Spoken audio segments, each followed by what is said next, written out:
Afternoon all. First of all, I would like to thank IEEE Censor and IIT Hyderabad for giving me the opportunity to present my work here. It's already pre-published work in IEEE Censor in the year of 2024.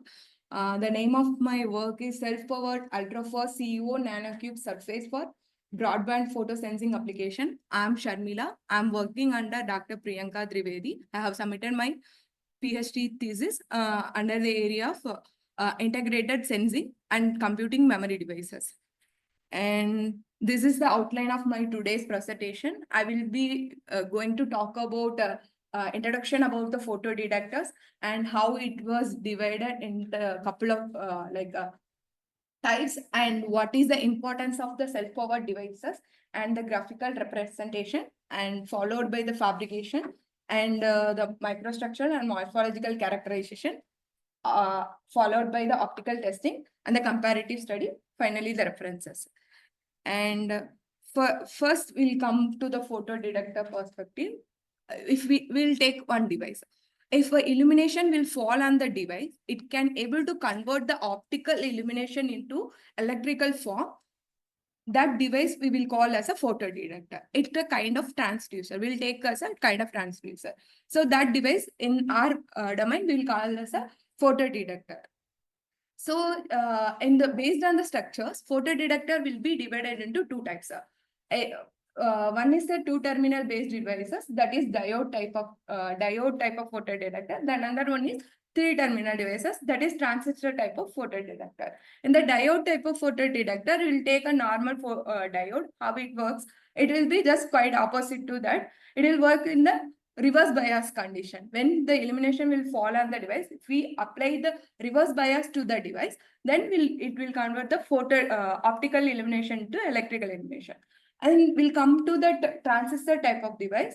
It will be the add-on of diode plus amplifier. So it will be, if low illumination amount of signal will fall on the device also, it will amplify and will get the enhanced output at the result. So based on the wavelength, we can divide the photodetector into three types.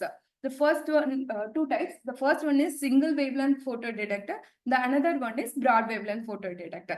If a photodetector is particularly capable of detecting either UV, visible or IR, then we'll call that type of photodetector as a single wavelength photodetector. If a photodetector can capable to detect from UV to IR, then we'll name it as a broadband photodetector. Then the next question will come into our mind, how we can decide these type of things.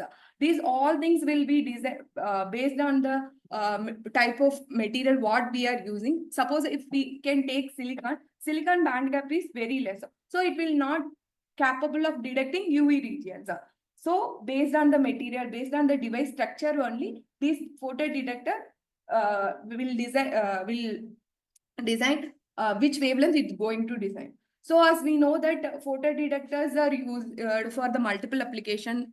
For example, here I have mentioned a couple of examples. So mainly we are targeting for the ISRO kind of applications, where the how much amount of illumination will fall on the, if we are going for the space and all, how much amount of illumination will fall on the device, so that we can gain some energy from that. So will it be useful for storage purposes and all? That's what our main motto was. So as I said, this work is all about the self-powered devices. Self-powered devices mean it does not require any kind of external source to activate it. So why we need the self-powered devices? The first reason is we no need of any energy. We want to reduce the energy consumption of the devices, and wherever we are going, so we can carry these devices easily. So that was the motive for designing the self-powered devices. And we have come up with a couple of problem statement.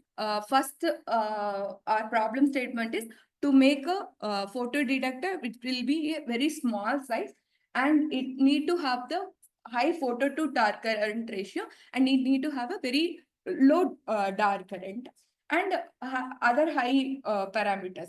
And our group is mainly focusing towards the scalability and we are fabricating the devices on 2-inch silicon wafers. So we have ensuring the scalability as well as repeatability of the devices. And this is the graphical representation of the device structure, and whatever the device we have fabricated, that it's structured like that. I will explain the things in the next slide. First, we have the silicon substrate. We have done the cleaning using the standard degreasing process, and followed by the piranha cleaning under. Then we have gone for the thermal acceleration layer, means SiO2, because we have fabricating the multiple devices on the silicon wafer. So we have to ensure the device should not get short circuit, and we have to make the isolation between the individual devices. So we have gone through the growth of SiO2, followed by the copper deposition. In our lab, we have the DC sputtering. So we have deposited the copper. We have optimized the recipe of the copper. So the optimized recipe was 20 minutes deposition of copper, followed by the oxidation. In our lab, we have 2-stack CVD furnace. In that, we have done the oxidation in the at room ambient at the temperature of 550 degrees Celsius for 1.5 hours. And finally, we have done the AG contact. The final fabricated device structure will look like that only. And for this is the sensing demonstration of the fabricated devices. In our lab, we have the Thor lab stabilized fiber coupled light source to stimulate the devices. And so we have fabricated the devices. We want to confirm that whether the fabricated thing is CuO or not, whether the nanostructure is formed or not. For that, morphological and microstructural characterization were performed in IIT Delhi. And in the SEM analysis, we have found that there was a formation of the next B figure concludes that there was a formation of CuO nanocubes. And the cross-sectional analysis, we can conclude that there was a copper oxide on top of the SiO2 Si substrate. And in order to confirm that, like whatever the fabricated thing is CuO or not, so we have gone for the Raman and XRD analysis.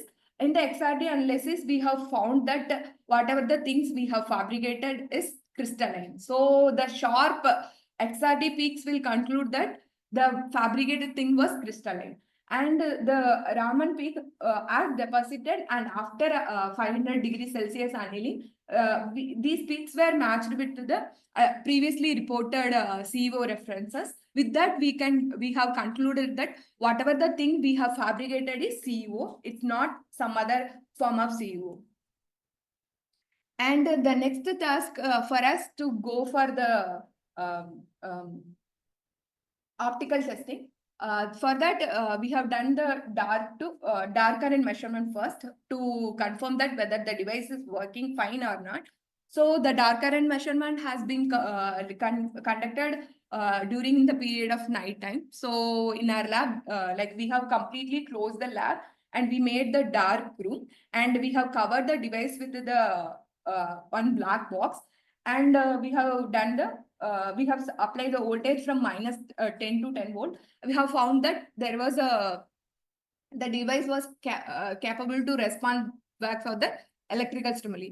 Further, what we have done is we have 5 set of filters, and we have filtered over each filter through the band pass filter. So with that, we have seen that the device, whatever we have fabricated, it was more responsive towards 880 nanometer, as I have compared, and dark and 880 nanometer. As I said, for the photodetector aspect, photo to dark current ratio is one of the important performance parameter. So we have calculated the photo to dark current ratio by taking the ratio of the photo current towards the dark current. So based on with respect to the bias voltage, the device shows the 4 into 10 to the power 2 photo to current ratio. And we have calculated the photosensitivity percentage also. And the device has shown more, as I said, it shows more responsive towards 880 nanometer. These all things are matters with respect to the how the nanostructure formed and what was the band gap of the device. It all matters how the things are getting sensitive towards the particular wavelength.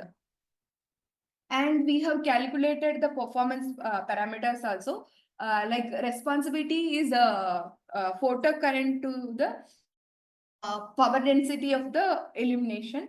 So in our lab, like 90 microwatt per centimeter squared laser power source we are having. So we have calculated based on that. And detectivity is the defined as the how if the lowest illumination will fall on the device also, it could be able to detect that lowest illumination or not. That's called the detectivity. The device shows the 18 to 10 to the power 11 zone detectivity. And the speed of the device also we have calculated. And speed means rise time and fall time matters. Rise time is how fast the device was respond towards the light and how it comes back to its original state. That's called rise and fall time. So the device can able to respond in the microsecond of time for the illumination. And to ensure the repeatability, we have done the cycle dependent repeatability and time dependent repeatability. So for the cycle dependent repeatability, 10 cycle we have tested. For the all the tested cycle, the device shows the proximity variation. So with that, we can conclude that the device is highly repeatable and reliable. It would be awesome if we can complete the next. Yeah. And we have tested our devices with different frequency analysis also. Okay, let us come to here. Like, as I said, we no need to provide any external source. So we have tested our device with zero bias condition. The device could able to respond for that zero bias. So with that, we have concluded that whatever the device has been fabricated, it is a self-powered. And in the comparative study, we have compared the devices with previously reported research work. As I said, our main motto was scalability as well as the self-powered. We have compared it with the couple of earlier reported work. In that, we some heterostructure based devices can able to meet that device. In our one of the device only the single material based device can able to meet that self-power as well as the scalability measurements also. And this is the final result of us. And these are the references which I have referred during my research work. Thank you.